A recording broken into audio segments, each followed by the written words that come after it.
Hello and welcome back to Wireman's Whimsy. Today we are going to make this You Are Amazing card.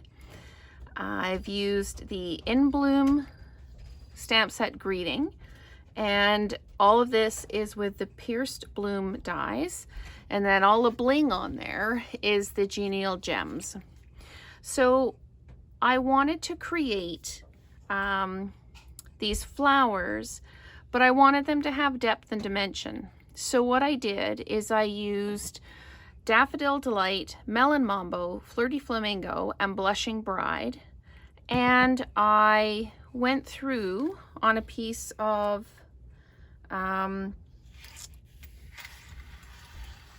basic white cardstock, and I used my blending brushes, and I just went in and did all the colors and just swirled them around. And then I used the dies to cut them out.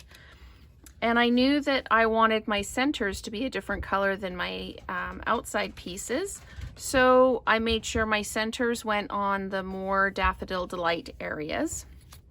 And then for the leaves I used the Shaded Spruce, Pear Pizzazz, and Granny Apple Green. And again, I just did the same thing. I used my blending brushes and I just blended on a piece of scrap basic white cardstock, and then I cut out with the dies. The background here, it's just a basic white cardstock, 5 1/4 by 4, and I used, again, the Granny Apple Green, Pear Pizzazz, Shaded Spruce, and I added just a little bit of Mango Melody in there to kind of pick up a little bit on the Daffodil Delight that's in the flowers. And I just, again, used the blending brushes and swirled it all around.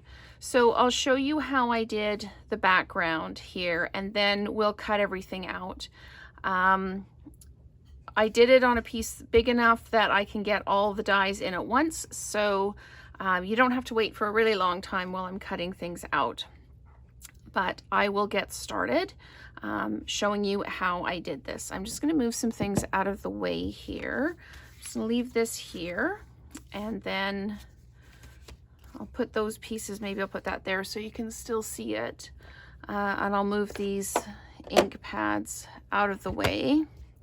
And I'll start with the, I need my other brush. Some of these ink pads are really, really juicy and really stain the blending brush, and other ones are very, very light. So the Shaded Spruce is one that's very juicy, so I kind of leave the Shaded Spruce on its own so that it doesn't muddy up anything. So this is the Granny Apple Green. I'm just going to start off the page and come in, and you can just swirl it around how you like. Just keep moving your paper around. And it may not look like it's actually coloring a lot. I'll lift it up a little bit and you'll be able to see. Don't mind the little oval on the back. I'm reusing a piece of the white cardstock that I had already used when I was trying something out that didn't quite go the way I wanted it to. So I just used the other side. I'm going to come in with the Pear Pizzazz now. And it just adds just a slightly different green tone. Where we'll really see the tone change is when we bring in the Shaded Spruce. So we just keep blending it in. Push, push, push with the brush. Okay, so then I will put that brush aside, come in with my Shaded Spruce. Again, this one is really juicy, so we are going to just brush it off and come in. You can see how it changes the whole piece here. And if you wanted more color saturation on one area than another, you can absolutely do that. And you just keep rubbing it in all over and just spin it around like that. And each time you do this, it comes out just a little bit differently. So depending on how much ink you put on and how much ink you blend, I'm just going to come in now with the Mango Melody and just add that little bit to it. This starts to look a little bit like the Expressions in Ink Designer Series paper without the gold bling in it. But you just keep going and keep rubbing it around, and you can even go over areas that are already inked. So there is the mat for the card front. And if you feel like here I've got a bit of a structured hard stop, you can absolutely just put that where a flower is going to be. So there's no right or wrong way to add the flowers to this. It's completely your whim. If you wanted to do a whole bunch of small flowers, you can do a whole bunch of small flowers. If you wanted to do larger flowers and just put one on, you absolutely can. So I'm going to come back in with my shaded spruce now, which I should have probably done before I attached the card front to the card base. I'm just going to come in with the You Are Amazing, and I'm just going to pop it right there. Now, if you stamp onto a card front like that and it gets messed up, that is the magic of doing it again on a scrap and cutting it out and putting it right over top like it never happened. So I need to come in now that I've done that, and I need to do my die cuts. So I'm just going to, I'm actually going to use my scissors. No, I don't need to trim that up. I'll just leave that like that. I'm going to come in with the leaves. And of course I had it all set up, and what's the betting I can't get them all to fit when I am doing it this way. So these are the leaves, and you can do more leaves, less leaves. You can do exactly what you like. This one was in like that. I want to make sure I'm getting a good mix of all the different tones in the leaves. And then this is for the flowers. Again, it's that Blushing Bride, Flirty Flamingo, Melon Mambo, and Daffodil Delight. So I'm just going to lay all of these on here and place them all down. These ones are really neat. There's 2 of those little flowers in each die. Here there's 3, and I know I want those to be centers, so I'm just going to put them where the Daffodil Delight is. Pop that down. We don't have to worry about anything lining up or staying straight, so I am just going to put this whole thing through, cut everything out at once, and we will just start building the card. And I just need to realign because they wiggled when I put them in. There we go. Everything is good to go now, so I'm just going to make sure my plates are lined up, and then I'll cut this out. So I like making my own designer series paper as well, and you've seen me do it before with different stamp sets to make an overall background and that. So this is another way to make your own designer series paper. I'm just going to make sure that there aren't any pieces of cardstock left in the dies. I'll put that off to the side, and then we will lift this up and just take all the dies off, and there's no pieces left there.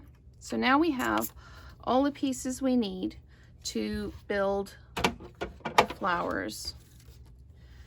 And my cuttings mat here is getting old. It's to the point where it needs to be replaced because it's very, very rough now. So the things tend to stick to it instead of just sliding off. So I'll work on getting that replaced. I'm just going to pull all these flowers off, and then we can start building. And you can see the way the colors flowed. Like look at the depth of colors on those flowers and even on the leaves. You can see they're not all cookie cutter. They're all slightly different variations on each other.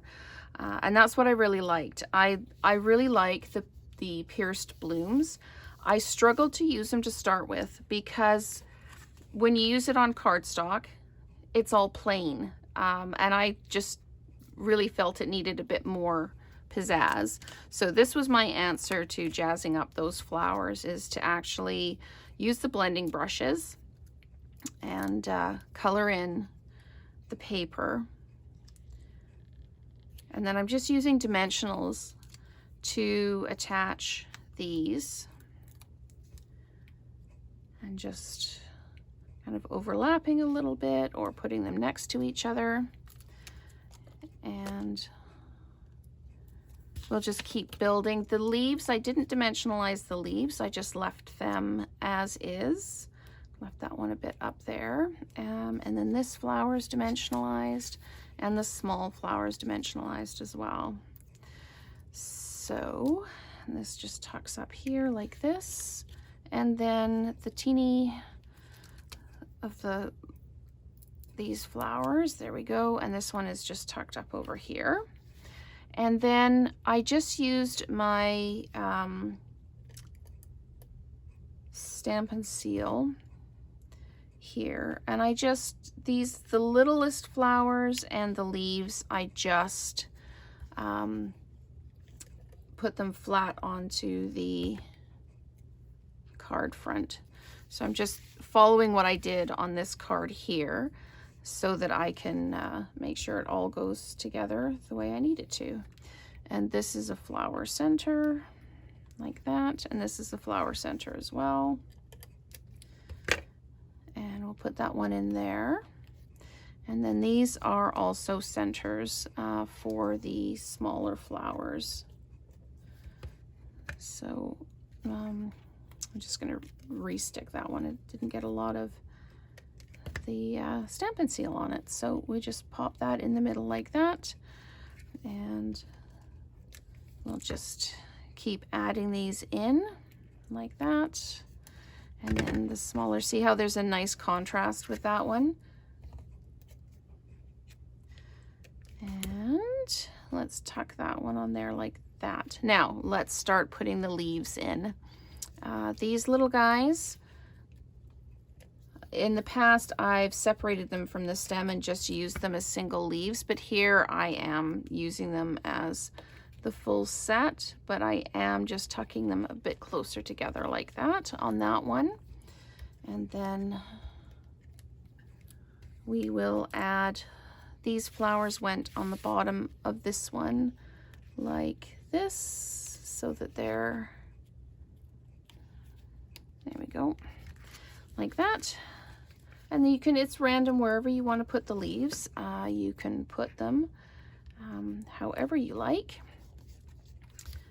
I do things the way I think they look good, and then of course everybody can just use this as a guideline and just do what they like. You can do this in any color combination you want, and just keep going. So there we go. I got to this point and I thought, this is just that little bit plain still. That's where the genial gems came in. And I used some of the small of the peachy color, and I just put one like that, and then I put another of the small ones just up here like this. And these gems really do make a huge difference to the appearance of the card. It just fills in some spaces and adds that little bit of interest to the card. So I'm just popping these down wherever I think that they look good. And I'm going to come back in with some of the green ones as well. And I've put a small green one at the top here, like this. And then another small one just down here like this. And I'm gonna pop that one in like that. So as I say, each card ends up being just a little bit different, but still very, very pretty. So thank you very much for watching today, and let's create together again soon. Take care.